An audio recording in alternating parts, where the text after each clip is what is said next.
Sejam todos bem-vindos para mais um momento de reflexão aqui no Salão Bezerra de Menezes, da Comunhão Espírita de Brasília.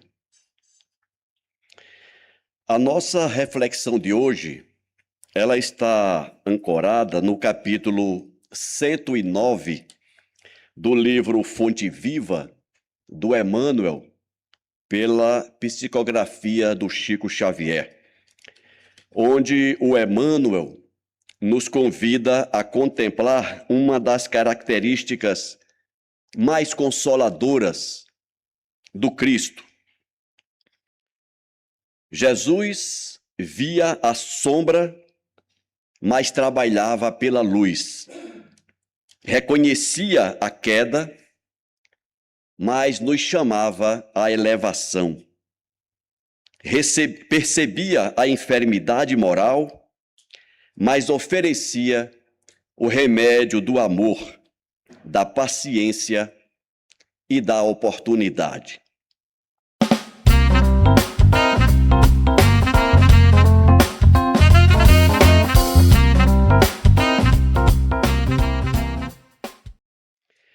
Mas antes de transformarmos este momento reflexivo apenas em recordação das virtudes do Cristo, este momento é um convite para olharmos dentro de nós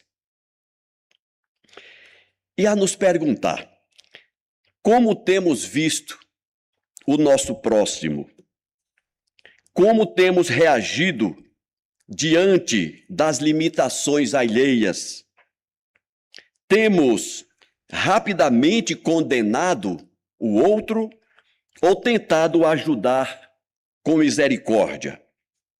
Temos enxergado apenas o erro do outro ou também temos visto as possibilidades de recomeço?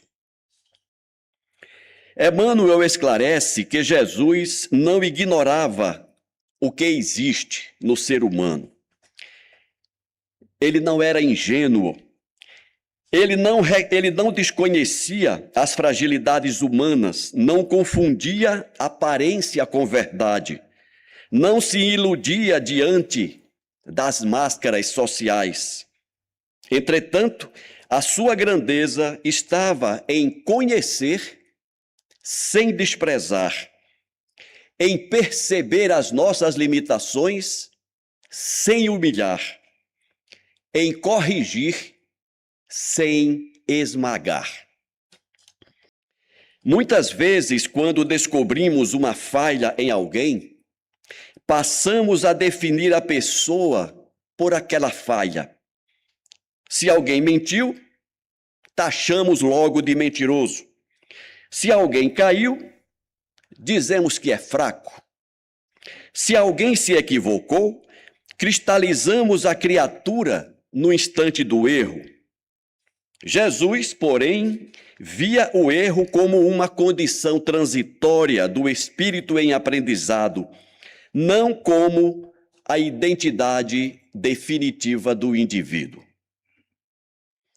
À luz do Espiritismo, compreendemos que somos espíritos imortais, viajores no tempo, trazendo conquistas e débitos, virtudes em desenvolvimento e imperfeições ainda não superadas. Ninguém é apenas o que lhe demonstra hoje.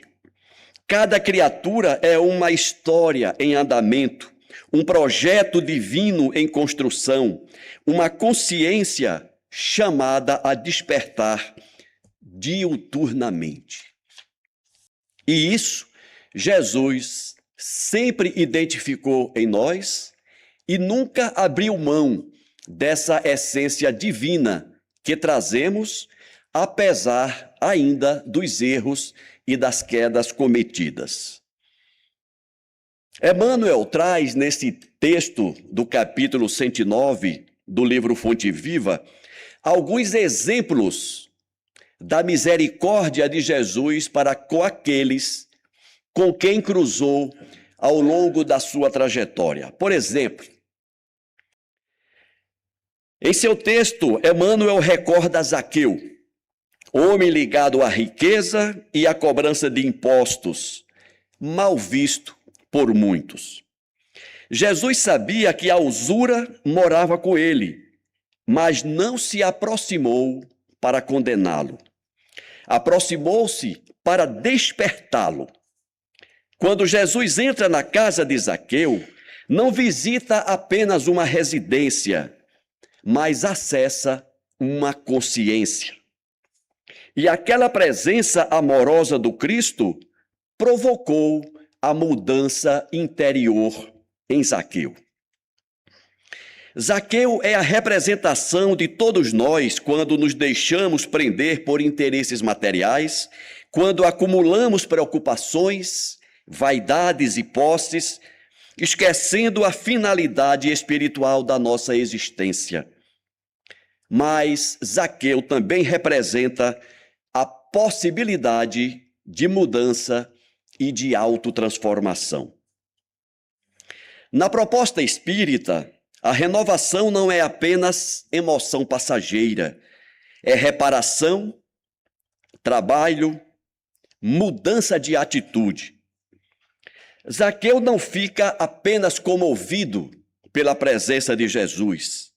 Ele se compromete a restituir e a repartir tudo o que tinha. Assim também nós somos chamados a transformar nosso arrependimento em ação sincera, transformar as nossas boas intenções em serviço e transformar a fé em responsabilidade moral. Emmanuel não esqueceu de Madalena e lembra que a equivocada de Magdala, possuída por terríveis perturbações espirituais, se renova para o amor puro como exemplo do poder renovador do amor do Cristo, que não se detém diante das perturbações espirituais, não se detém diante do mal moral, não se detém diante do passado comprometedor de nenhum de nós. Jesus enxerga a alma com o potencial permanente de renascimento. Aprendemos com a doutrina espírita que as influências espirituais inferiores encontram sintonia nas nossas imperfeições, mas não têm poder absoluto sobre nós. A transformação íntima, a prece, o esforço no bem, o estudo edificante e a vivência do Evangelho modificam a nossa faixa vibratória. Maria Madalena nos ensina que ninguém está irremediavelmente perdido, que se pode atender ao chamado do Evangelho de Jesus a todo momento. Sempre vamos encontrar pessoas marcadas por dores, vícios, desequilíbrios e sofrimentos profundos. Essa é uma realidade do nosso planeta. A atitude cristã não é de afastar essas pessoas como se fossem seres inferiores, problemáticos, mas oferecer presença fraterna, sem conivência com o erro do outro, mas com confiança na recuperação que cada um de nós traz em si. Porque amar não é aprovar tudo que o outro faz. Amar é sustentar a esperança de que o bem pode e deve vencer. Emmanuel também nos traz a experiência de Jesus com Nicodemos. No processo das demonstrações para a renovação da humanidade, Jesus encontra Nicodemos, homem instruído, conhecedor da lei, respeitado em seu círculo de amizades. Um legítimo representante da vaidade intelectual que anima a muitos de nós. Mas mesmo assim, Jesus não o rejeitou. Ao contrário, Jesus ofereceu-lhe novas concepções sobre a grandeza da vida, falou-lhe do renascimento, ideia que a doutrina espírita compreende sob a ótica da reencarnação e da renovação espiritual. Jesus sabia que em função da nossa vaidade, há momentos em que o conhecimento, em vez de nos libertar, pode nos aprisionar nas teias do orgulho e da vaidade. Pensamos saber muito, opinamos muito, explicamos muito, mas transformamos pouco. Nesse sentido, já dizia o poeta, na música que ficou celebrada pela voz de Raul Seixas, quando ele dizia: todo mundo explica tudo, como a luz acende, como o avião pode voar, mas na hora de transformar, nem sempre temos essa disposição. O exemplo de Nicodemos nos convida a perguntar se estamos utilizando a nossa inteligência a serviço do bem e da humildade ou da arrogância e da vaidade. Alguém pode estar se perguntando: mas o Espiritismo não valoriza a razão, o estudo e a fé raciocinada? Sim. O Espiritismo valoriza a razão, o estudo e a fé raciocinada, mas nos lembra que conhecimento sem amor pode se transformar em instrumento de perdição. Porque a verdadeira compreensão espiritual não se mede apenas por aquilo que sabemos, mas pelo que conseguimos viver com aquilo que sabemos. Nascer de novo, nesse sentido, é permitir que a luz do Evangelho ilumine nossos pensamentos, nossos sentimentos e nossas escolhas. Dentre os inúmeros personagens com quem Jesus interagiu e se utilizou para construir suas mensagens, Emmanuel não esquece de Pedro. E da mesma forma, Jesus conhecia as fraquezas de Simão Pedro, sabia de sua impulsividade, de seus medos, de suas contradições. Ainda assim, não desistiu dele. Pouco a pouco, instalou em seu coração a fortaleza espiritual que o faria ser o sustentáculo do cristianismo nascente. Pedro nos representa a todos, quando prometemos mais do que conseguimos cumprir. Quando amamos sinceramente, mas ainda vacilamos diante das provas diárias. O Mestre não exige perfeição imediata. Ele nos pede apenas perseverança, constância na busca do nosso aperfeiçoamento. Ele trabalha conosco o tempo todo, educando-nos por meio das experiências, das quedas e dos recomeços. Isso porque a vida espiritual é construção paciente. Ninguém se transforma de um dia para o outro.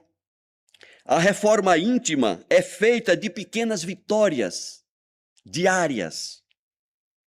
É uma palavra que conseguimos calar, uma mágoa que começamos a dissolver em nosso coração, um gesto de serviço que praticamos, uma tentação que resistimos, uma prece que fazemos com sinceridade. Tudo isso representa a nossa reforma íntima, gota a gota. E é isso que Jesus espera de nós: constância e perseverança. E na esteira das experiências trazidas pelo Cristo até nós, temos a presença de Tomé. Emmanuel nos diz que Jesus vê as dúvidas de Tomé, mas não desampara-o. Consola na sua afirmação. Muitas pessoas carregam dúvidas sinceras e, por isso, muitas vezes se sentem culpadas. Mas a dúvida honesta pode ser caminho de busca. A dúvida honesta pode ser o primeiro passo para a construção de uma verdade, de um conhecimento, de uma certeza. O problema não está em se questionar.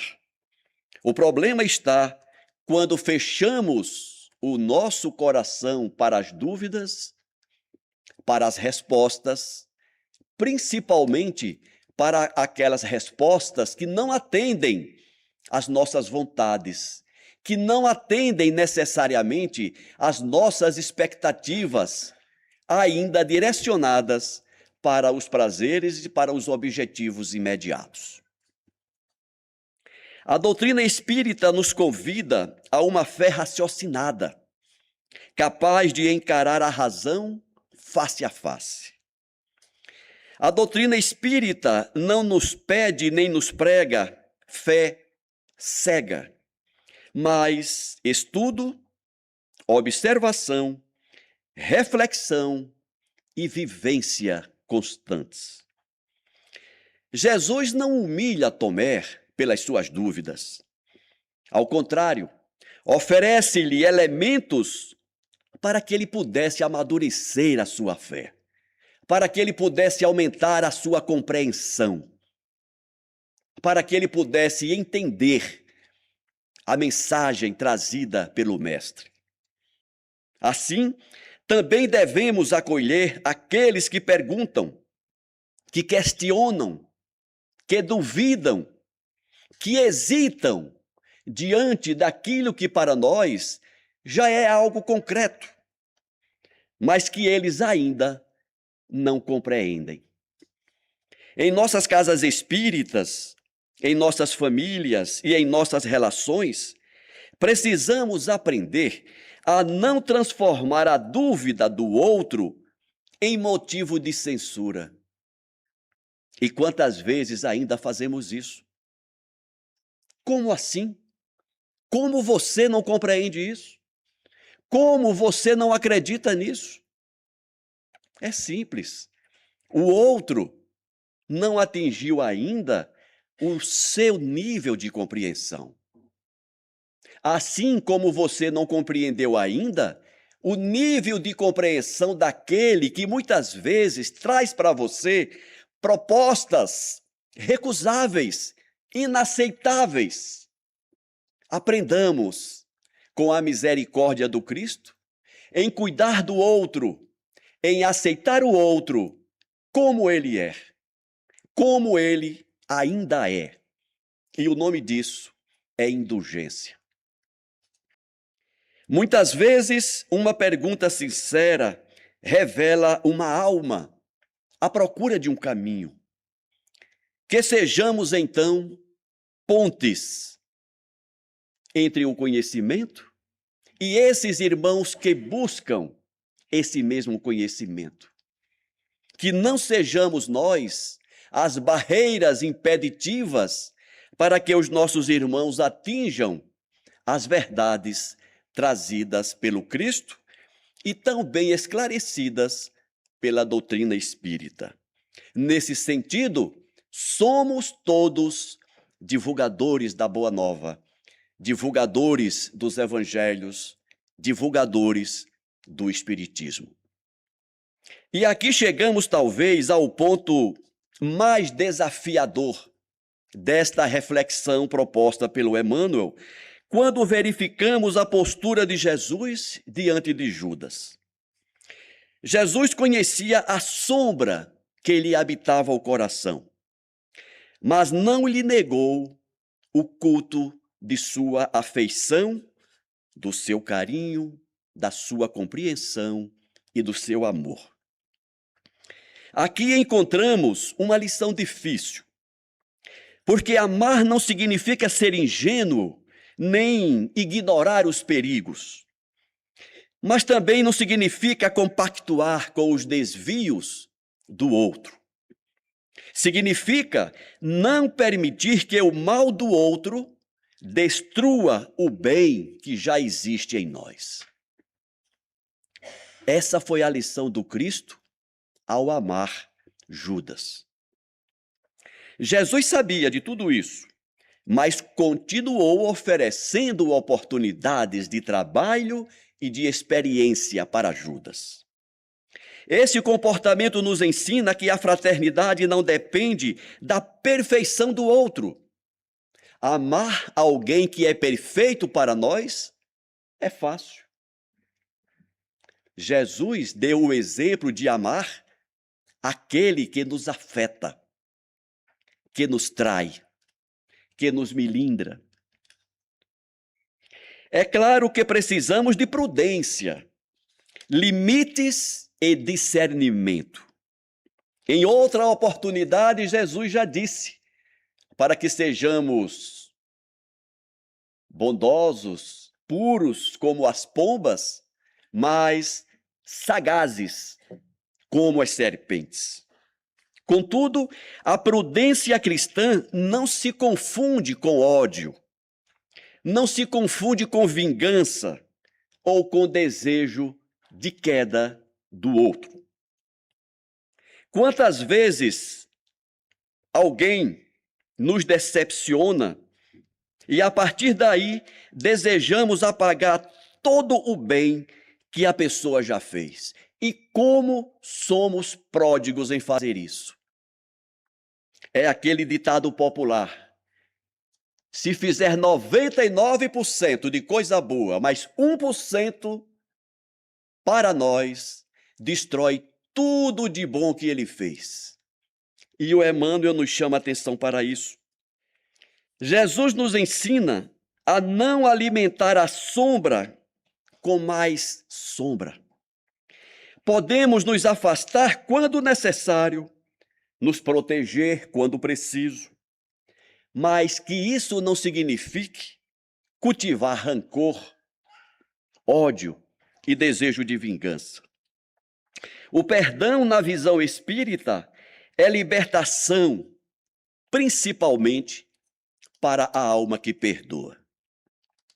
Por fim, as reflexões do Emmanuel nos trazem um apelo direto ao coração e às nossas mentes. Não condenemos o nosso próximo porque apresenta inferioridades e imperfeições. Porque assim como nós estamos percebendo a inferioridade e a perfeição do outro, o outro também está percebendo as nossas inferioridades e as nossas imperfeições.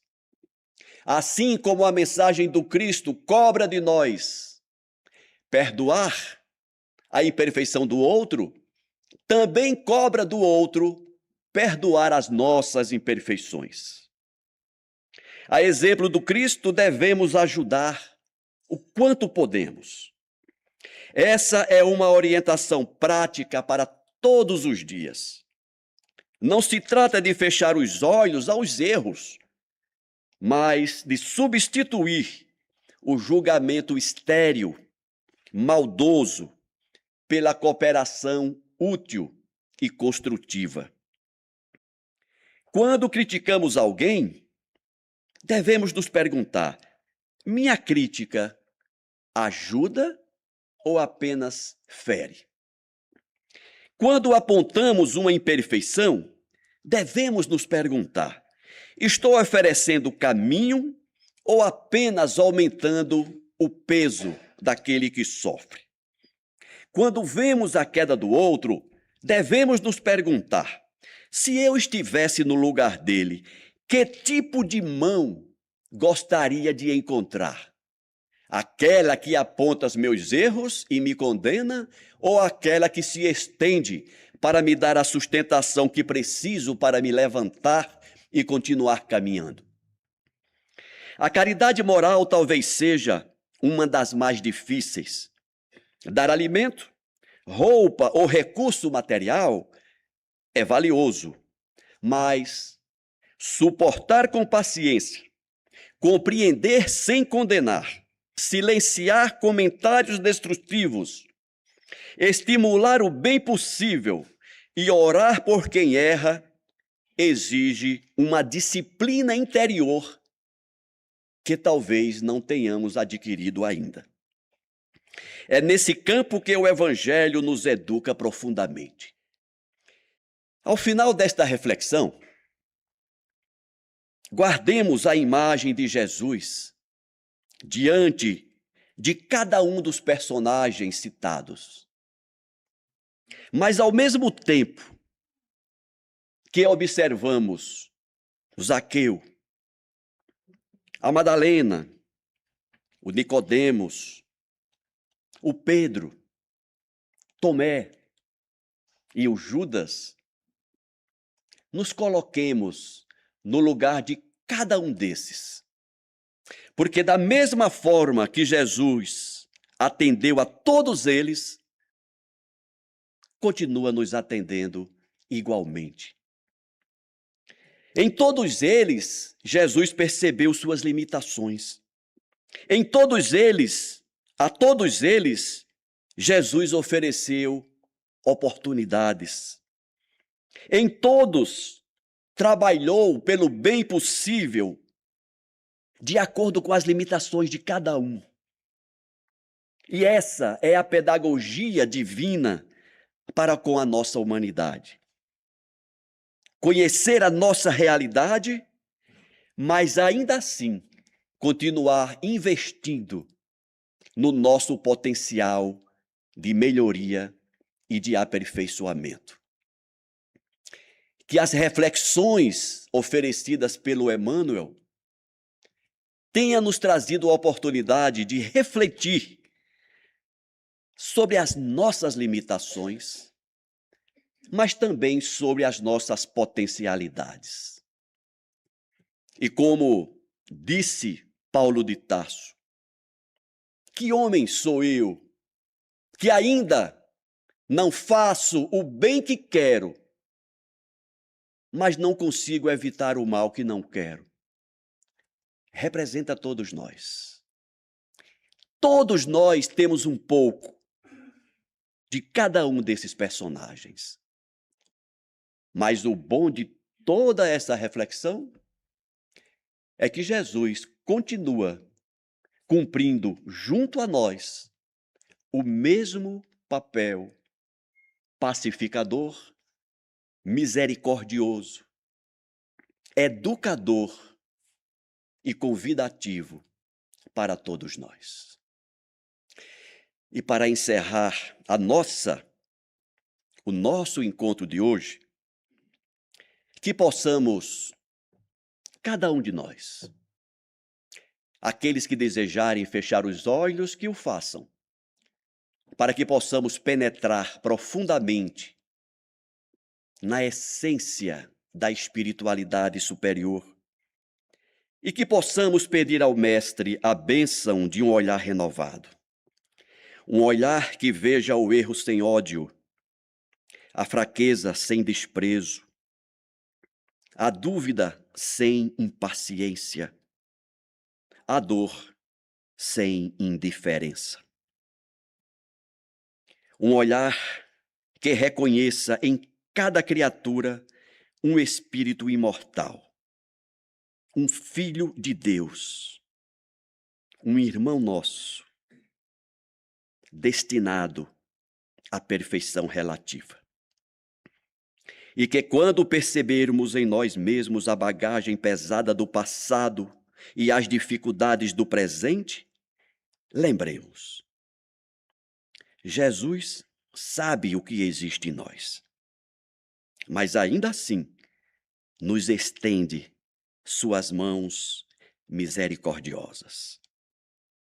cabe a cada um de nós segurar suas mãos, seguir com coragem e fazer da própria vida, do próprio exemplo diário, uma resposta de amor, uma proposta de reparação e um incentivo para a nossa renovação no caminho do bem, semeado por Jesus. Que assim seja, em nome de Deus e em nome de Jesus. Muito obrigado pela atenção de todos, que tenhamos uma semana abençoada. Muito obrigado.